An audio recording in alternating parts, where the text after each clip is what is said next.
Interesado ka bang matuto kung paano gumawa ng cash flow? At interesado ka bang malaman ang kahalagahan ng cash flow sa finances mo? If interesado ka, this video is for you.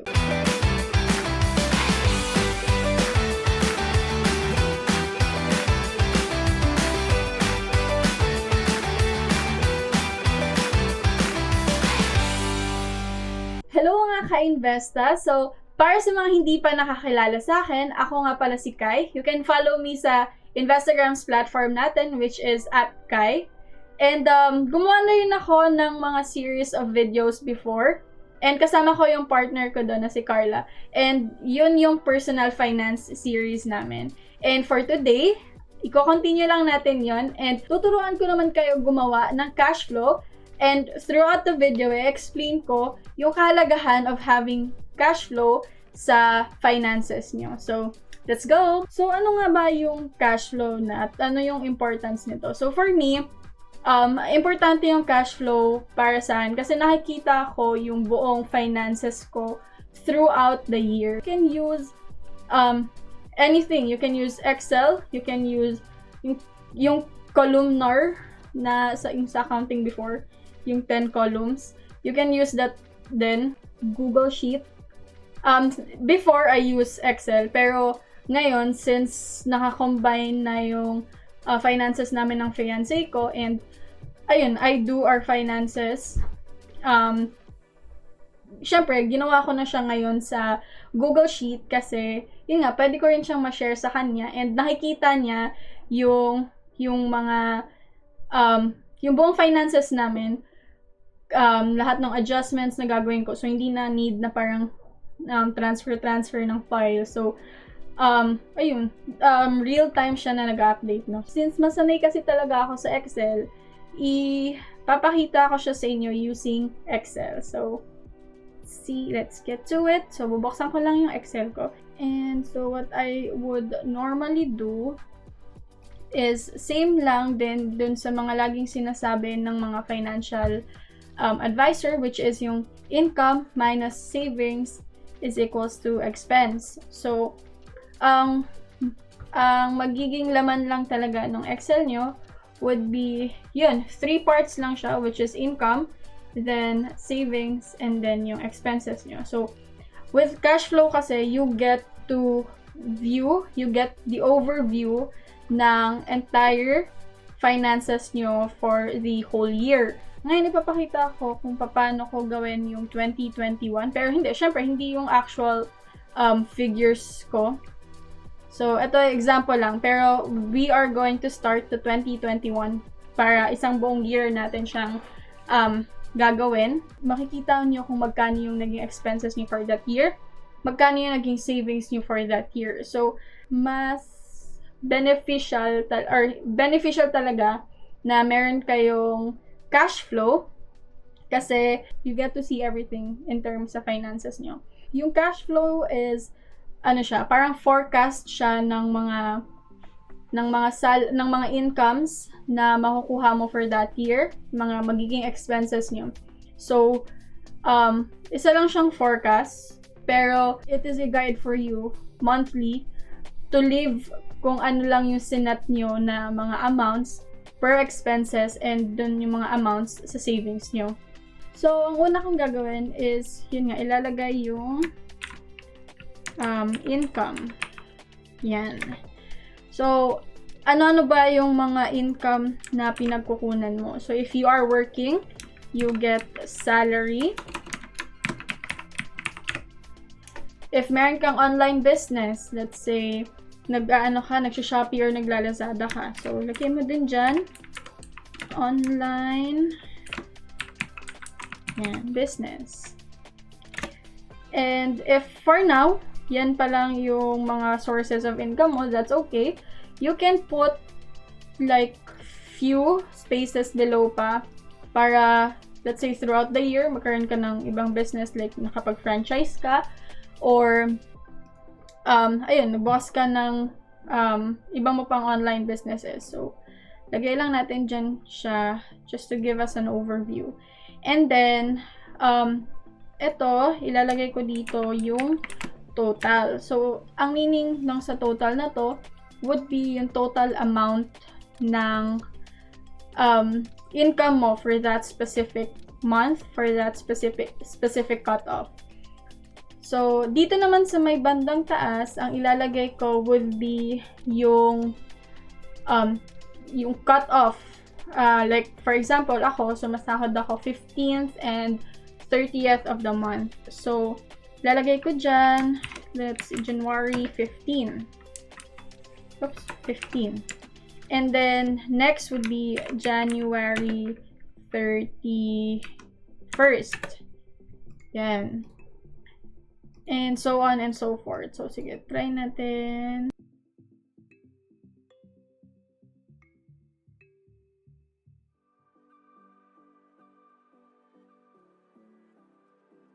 And then, after that, isusunod natin yung, i-plot muna natin yung incomes na nakukuha natin. So, for example, 20,000 yung nakukuha mo sa salary mo monthly to. So, if 2 cut-offs, nakakakuha ka ng 10,000. So, lagyan mo dyan, 10,000. And para mas madali, gawin natin siyang accounting. Yan. So, 10,000. Tapos, sa online business mo, let's say, syempre hindi naman siya, it varies naman din talaga, month to month, yung sa online business. Pero, let's say, every cut-off, tansyahin mo lang kung magkano yung parang pinaka-common na nakukuha mo. So, let's say, nakakakuha ka ng 5,000 pesos per cut-off. Parang ganon. So, yan yung nagiging income mo sa online business mo. Then, after that, ipa-plus mo lang lahat ng ipa-plus mo lang siya lahat. Ito-total mo lang lahat ng meron sa column na to. And then, drag mo lang siyang ganyan. Yan. So, monthly, nakakakuha ka ng 30,000 pesos. So, ito yung amount na income na nakukuha mo every month. So, after that, let's say, yun yung usual na amount talaga na nakukuha mo. So, copy lang natin yun siya. Drag natin. So, again, for the entire year tong ginagawa natin. So, if for example, sa February, nagkaroon ka ng OT, mga ganyan, or nagkaroon ka ng yung mga holiday pay, ganun. So, mag-a-adjust yung salary. Pwede mo namang i-adjust yung naka-input dito na salary. Let's say, nung February 30, nagkaroon ka ng mga extra OT, naka-earn ka ng 12,000. So, yan, pwede mo siyang i-adjust dyan to 12,000. Yan, so, sa ngayon, since forecast nga yung ginagawa natin, ito yung mga amounts na, ito yung mga ito yung pinaka-base na amounts na nakukuha mo, month to month. Yan. So, after getting yung total amount or yung total income mo, susunod na natin yung sa savings. Okay. Yung pinaka-common na laging sinasabi sa atin would be 20% ng salary mo is ilagay mo sa savings. Of course, we understand na hindi naman din lahat has the luxury na to put parang 20% of their income to savings. Merong iba na mas lower, and meron din iba na mas higher, which is okay. Okay lang yon as long as you are saving up. Yung nasasanay lang, kailangan mo lang masanay na you are saving up every time na you receive your income. So, lagay natin dyan savings. So, hindi ka na to gagawin na like 20% yung mga percentage na ganyan. So, para sa akin, nakakakuha ako ng 15,000 pesos monthly. And gusto ko na makasave ako siguro ng mga around 5 or makapaglagay ako ng savings na 5,000 pesos every cut-off. So, yun yung nasa isip ko. And, of course, savings, gusto ko din siyang lagyan ng category. So, gusto kong mag-save up for franchising a business.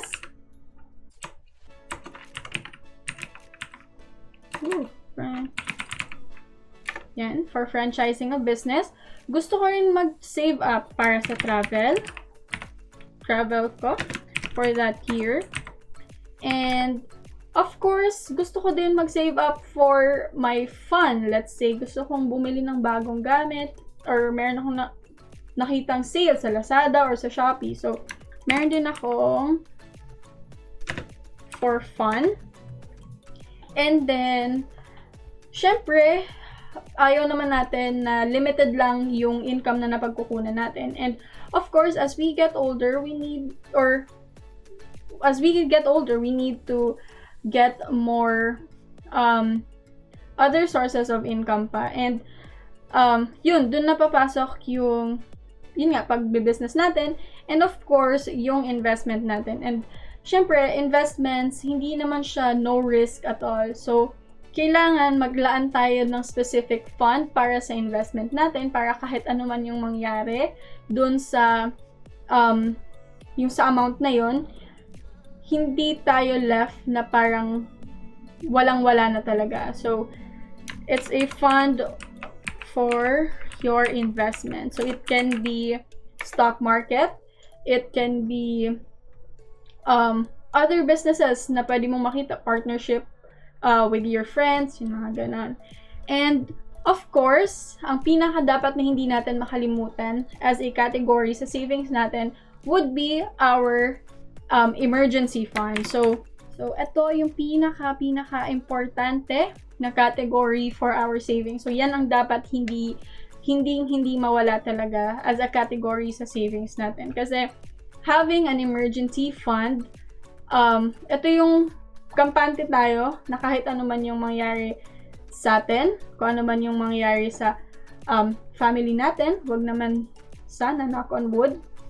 And, of course, kung ano man yung mangyari sa mundo, kagaya ngayon, may pandemic, meron mga nawalan ng trabaho, ganun. So, ito yung fund na pagkukunan mo na kung saan, if merong emergency na nangyari at talagang walang-wala ka, dito ka huhugot ng pera. And, ayun, security din to siya na parang, yun nga, kahit anong mangyari, you are secured and you have emergency fund.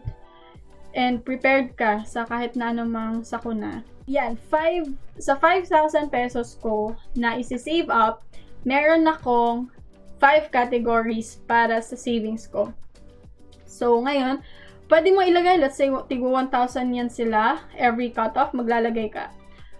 But for me, I would say, siguro maglalagay ako ng, 1,000 para sa franchising ko. And then, sa travel fund ko naman, maglalagay akong 500. And then, sa fun, sa mga, yung parang pwede kong mabili, maglalagay din ako dyan ng 500.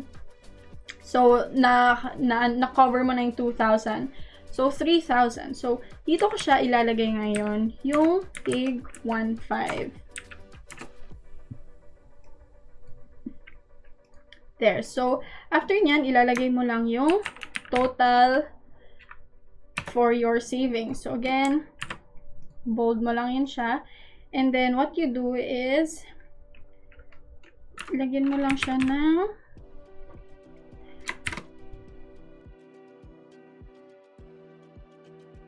nakalaan mo for that. And, same as the other one, i-drag mo lang siya para makopy lang yung formula mo. Okay. And so, for, ito yung plano ko for the year. So, ika-copy ko lang yan siyang buo. And then, paste ko siya dyan. So, yan. 5,000 pesos. So, yan. After na na-plot mo na yung income mo, and then yung savings mo, you move on yung sa mga monthly expenses, or yun, yung sa expenses mo for the entire year. So, lagay natin expenses. And, so, dito mo na ililista yung mga expenses mo for the entire year. So, ano ba yung mga usual na expenses natin? If you are not, if you don't have yung bahay pa, lagay mo dyan yung rent mo, kung magkano yung rent mo sa bahay. And let's say, for my rent, gumagastos ako ng 3,000 pesos monthly for my rent. And para hindi masakit na, di ba parang meron iba na pag na-receive nila yung 15th salary nila, ito yung mga cut-off na ito yung mga expenses na babayaran ko for this cut-off, tapos next cut-off iba naman. And aminin na natin, pag let's say yung big chunk na, bawa, Meralco, nagbayad ka ng 5,000 pesos sa isang cut-off lang, di ba parang mabigat siya? And parang hirap i-let go, na parang, uy, pinaghirapan ko yun, 5,000 pesos din yun. So, parang ibabayad ko lang. So, parang ganun. So, what I do is, I split my expenses into two. So, yung per cut-off. So, for rent, let's say, monthly, 3,000 pesos yung binabayaran ko sa rent. So, that would be 1,500 pesos na itatabi ko on the 15th, and then 1,500 pesos ang itatabi ko naman for the 30th. So, kunwari natanggap ko yung salary ko nung 15th, tapos, yun, kinuha ko na yung 1,500. So, what I do is, nag-envelope system kasi ako, tapos dun ko nilalagay yung category. So, pag na-receive ko yung salary ko, bini-withdraw ko siya, and then, yung 1,500 na yon for my rent, nilalagay ko siya dun sa envelope ko for, exclusively for my rent. And then, ganun ulit siya. On the 30th, yung 1,500 na yun, ilalagay ko siya ulit dun sa envelope ko. And ayun, mayroon akong 3,000 pesos na ibabayad ko dun sa, for my rent. Ibabayad ko for my rent. So, hindi siya masyadong mabigat na parang, pagkakuha ko ng salary ko, ng 30th, buong chunk na 3,000 pesos, kukunin ko siya dun sa salary ko na yun, tapos ibabayad ko. So, yung I know it's the same. Kasi, yun nga, parang same lang naman yung pinagkukunan natin ng source of income. Pero yung thought na 1,500 and 1,500 per cut-off versus dun sa chunk na 3,000 pesos na kukunin mo dun sa income mo for that cut-off. So, medyo mabigat siya. So, parang psychological, lang siya, pag tiningnan mo. Hindi masyadong heavy sa bulsa. Ganun. And so, moving on sa next expenses natin, which is yung nga, Meralco. Electricity natin. So, Meralco. So, sa Meralco, it varies din. Kung, let's say, summer, masyadong mainit, gumagamit ka ng aircon, versus pag yung mga malalamig na days na kahit electric fan, hindi mo in-on. So, again, i-weigh mo lang yung kung magkano talaga yung usual na binabayaran mo. Let's say, for me, I would say siguro mga 2,000 pesos. Same din sa gagawin ko for the rent. Para yun nga, hindi siya mabigat. I-divide ko siya into 2 parts. So, tig 1,000. Yan. So, tig 1,000 sila. And then, ano pa ba? Internet. So, kailangan natin ng internet. And let's say, ang internet ngayon, 5 Mbps, siguro mga nasa 1,000 pesos. So, ganun ulit siya gagawin ko. 500.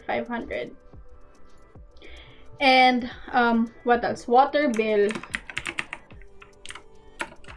Ano ba usual na water bill? Let's say, 500 pesos siya per month. So, that's 250.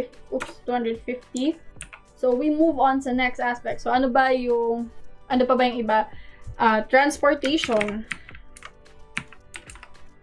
So, in transportation expense natin, ito naman yung kung magkano yung ginagamit natin ng pamasahe back and forth sa work natin. If let's say nagtatrabaho tayo sa Makati or sa BGC, magkano yung nagagastos natin na transpo natin. So ako, we are in Makati. So nung before COVID, usually ang nilalaan ko sa pamasahe ko would be 100 pesos back and forth. So ang gagawin mo lang dito is 100 pesos siya per day times how many times kang pumapasok sa work. So let's say 10. So 100 times 10, that's 1,000 pesos. So and then ganun din siya sa susunod mo na cut-off. Most likely, lalaro lang yan sa 1,000 to 1,100. Depende sa if may 31st sa month. And then, food allowance. Itong food allowance, hindi ito yung groceries. Yung food allowance, ito yung kung magkano yung ginagastos mo na food doon sa work mo. So, for me, since mid-shift kami, ang food na nagagastos ko lang sa office is merienda and then minsan dinner pag natatagalan. So, magkano yung iba-budget ko dyan? So, siguro mga nasa 100 pesos din per day. So, that's same, 1,000. So, 1,000 per cut-off ako sa food allowance ko dun sa office. And then, syempre, hindi mawawala yung groceries. So, ito naman yung kung ano talaga yung sa bahay na ginagastos mo, yung mga paraphernalia na kailangan mo sa pagluluto or yung mga toiletries mo, mga ganun siya. So, ako, ang isa-set ko dyan is 1,500 siguro per cut-off. Okay na yan. So, ito if I'm living on my own. So, ito siya. Ito yung niisip ko na amount na magagastos ko. So, okay. For example, yan na yung mga expenses mo for the entire for the entire month. Ayan yung mga major expenses mo. Pwede ka din maglagay ng kung ano man yung mga nasa ilalim for other things like mga installments mo. If you parang bumili ka ng kotse or kung bumili ka ng mga furnitures or ng mga appliances na in-installment mo, pwede mo din dyan ilagay. So, for now, ito muna i-cover natin. Yung mga majors lang. So, of course, for me, meron akong insurance and I treat it as an expense. So, nilalagay ko siya sa nilalagay ko talaga siya sa expenses na side. So, let's say sa insurance mo, monthly, nagbibigay ka, kasi meron yan, either monthly or yung parang quarterly. So, ako, I opted for monthly kung magbibigay. So, kunwari, 1,000 monthly yung insurance mo. So, that's 500 and then 500. So, yan. So, again, yung mga expenses na hinaf mo, you can use envelope system to hide you or to secure the amount, or you can use open multiple accounts para dito, or you can use drawer system kung mas trip mo yun, okay lang. So ayan siya. So ako I keep them sa envelopes kasi for the longest time, envelope na talaga yung nakasanayan ko ever since I started working. Yan. Isa dun sa kaya ko rin to nagawa kasi naalala ko yung sinabi nung cowork ko before na doesn't matter how much yung ilalagay mo for your savings as long as naglalagay ka monthly religiously, kasi even if parang pag nagsisimula ka, malit pa talaga tingnan. Kasi, yun nga, parang, yun lang yung value. Pero, as you add monthly or per cut-off, mas lumalaki yung value niya. At mas nakakatuwa tingnan, to be honest. And so, yan. I-total lang ulit natin. Yan siya. Okay. Tapos, drag lang natin para makopy ulit yung mga ano. Alright. So, according dito sa naging forecast ng cash flow ko is every month, and every cut-off, meron akong nasisave na 5,000 pesos at meron akong expenses na 7,250 pesos. Para malaman ko yung total amount na kasi meron kasing cash flow na you can do it or parang by zero. Kung magkano yung pumasok sa'yo na income, ilalaan mo siya for the entire savings or your entire expenses mo up until zero yung maging outcome nung pinakadulo ng cash flow mo. Pero hindi kasi ako zero based. So what I do is, yun nga, may time na nagkakaroon ng excess talaga, or yun talaga yung ina-aim ko na every time na I receive my income and nakapaglagay na ako sa savings ko at nakapaglagay na rin ako or na-cover ko na yung mga expenses ko is meron akong laging excess. Kasi, napakita ko sa inyo. So, lagyan lang natin siya ng this minus ito, yung total. Then, minus this. Okay. So, you see? Okay, so, nagdo-double line lang ako dito kasi hindi ko lang alam. Kasanayin kong i-double line yung excess ko. So, if for example, ayan na yung entire na naging expenses ko, copy ko lang siya dyan. So, ayan. Ayan na yung entire, lagyan lang natin siya ng color, kasi parang mas mabilis siyang mas mabilis ko siyang nakikita pag may colors yung mga bagay-bagay sa mundo.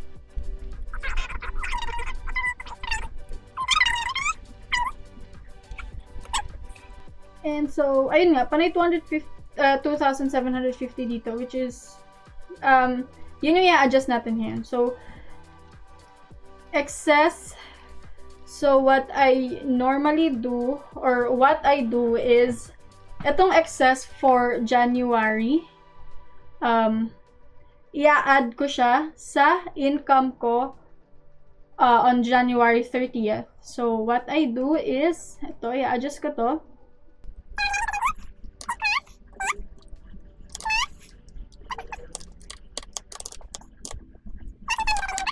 So, drag lang natin. So, ito, ang ginawa ko is, yung excess ko for January 15, in-add ko siya as an income sa January 30th ko para ma-record, or meron siyang record sa akin na meron pa akong ganong extra amount. Ganon. So, yan. So, add natin. So, kanina, di ba, 15,000 lang siya.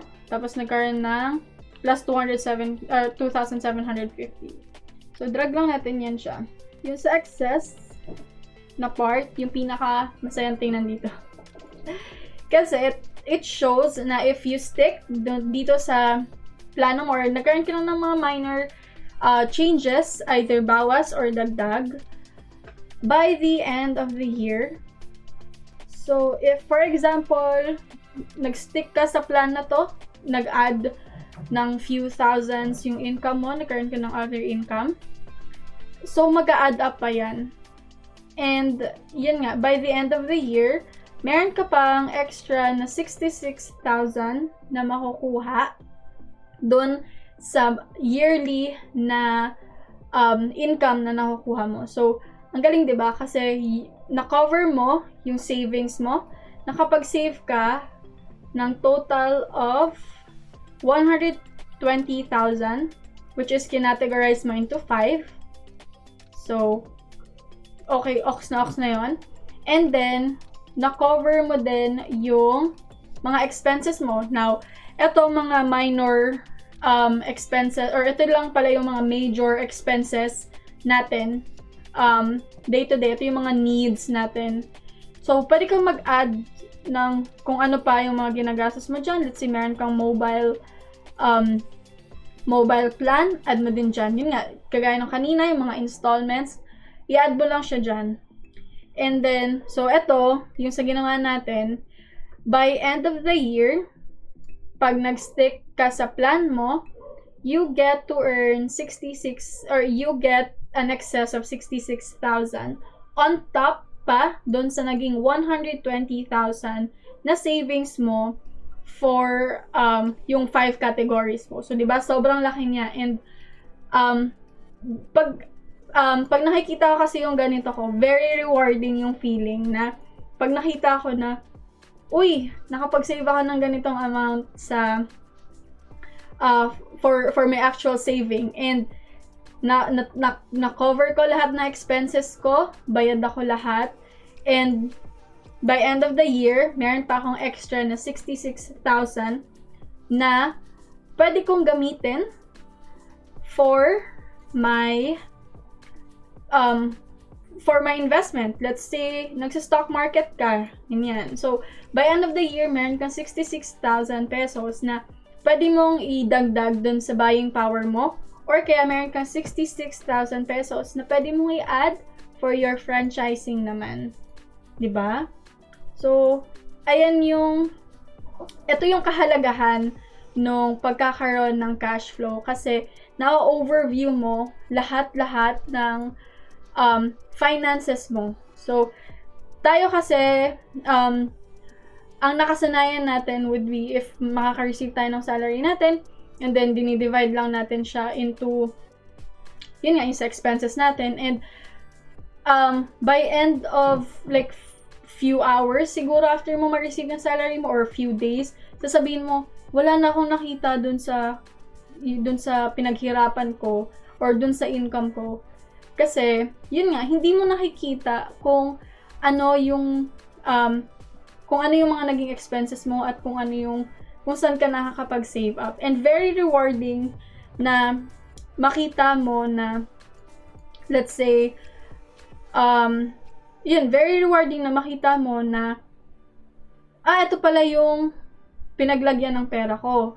Ganyan. So, kumikita ako ng 15 or 30,000 every month, and ito yung nagiging breakdown ng kung paano ko na-handle yung pera ko na yun. So, hindi mo mararamdaman yung feeling na parang, yun nga, wala kang nang nakita sa sahod mo, or dun sa naging income mo, kasi wala kang ganito na cash flow na na-overview mo kung saan napupunta yung pera mo. So, pag meron kang ganito, parang every cent ng income na nakukuha mo is, alam mo kung saan siya napupunta.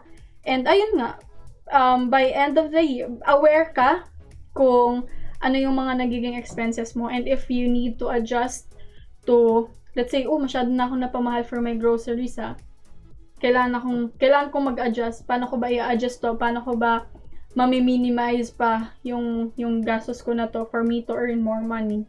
So, ngayon na meron ka ng overview ng entire year mo, what I do is, let's say for example, January 15, dumating na yung January 15. So, dito ako magbe-base. So, binubuksan ko siya always ko siyang binubuksan before yung salary, and after nung salary, and everything in between. So, lagi ko siyang binubuksan para makita kung tama ba yung mga numbers na nandito. So, for example, na-receive ko na yung income ko for January 15, at let's say nagkaroon ako ng extra na OTs, yung mga ganun. So, let's say nagkaroon ako ng 11,000 doon. So, i-adjust niyo lang siya according doon sa naging actual talaga na kitaan pagdating ng specific date na yun. So, ang hindi lang mamumove dyan would be your savings unless na nagkaroon ka ng increase and you decided to add more pa dun sa current savings nyo na pinlot. So, kagaya nito, say 16,000 and then yung rent mostly, iisa lang yan siya for the entire year. And, let's say, for sa Meralco, naging 900 pesos lang siya. So, babawasan mo lang, 900. Ganyan. So, adjust accordingly lang up until ma-reach mo yung talagang mga figures mo for that specific cutoff and for that specific month. So, ayun. And as you adjust, of course, mag-a-adjust din yung mga values mo sa baba. And mag-a-adjust din yung end amount mo sa excess na extra income or extra amount na extra savings pala na makukuha mo. Ayun, gusto ko lang i-remind sa inyo guys na it doesn't really matter how much you are earning kasi you could be earning 100, 200 or 300,000 monthly. Pero if yung lifestyle mo naman is nag-exceed or more than pa dun sa pumapasok sa'yo na pera, wala ka talagang makikita sa cash flow mo or wala ka talagang makikita na masisave up mo or yung salary na pumapasok sa'yo will never be enough talaga for you kasi you are living outside your means. And at the same time, if you are earning 10,000 pesos pero very conscious ka sa mga nagiging expenses mo, very conscious ka on how you deal with your finances, you'll get, parang, pag nag-create ka ng ganito, ma-appreciate mo kung magkano yung,